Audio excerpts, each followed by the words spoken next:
bugungi kunda eng sevimli xalqimizga juda ham kerak bir xalq tanlagan mahsulotlarimizdan biri bu oltin pataklarimiz, ya'ni stilka.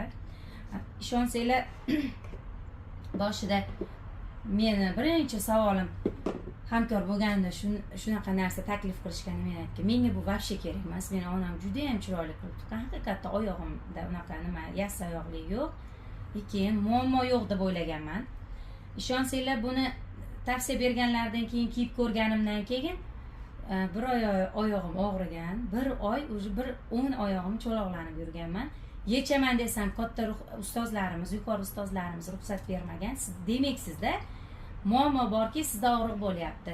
Endi buni shu muammo borligidan, og'riq bo'lganidan buni chuqurroq o'rganishga kelib nima e'tiborimni qaratganman va bu oltin pataklarimizni tarkibida turmalin toshlari, vulqon otilganidan keyin lavadan ajralib olinadigan juda ham qimmatbaho tosh bor va tarkibida oltin bor. Inson salomatligi uchun, ayniqsa yuragimiz uchun juda ham foydali va mana bu tochka ko'rinib turgan narsalari mana moshdan ham kichkina.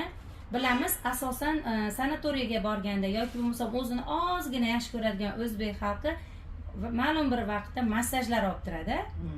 Hamma emasda, lekin esimizdan chiqib qolamiz ba'zida o'zimiz ro'zg'or bilan bo'lib. Ana shu 10 kunlik massajimiz davomida rosa maza qilib qolamiz, to'g'rimi?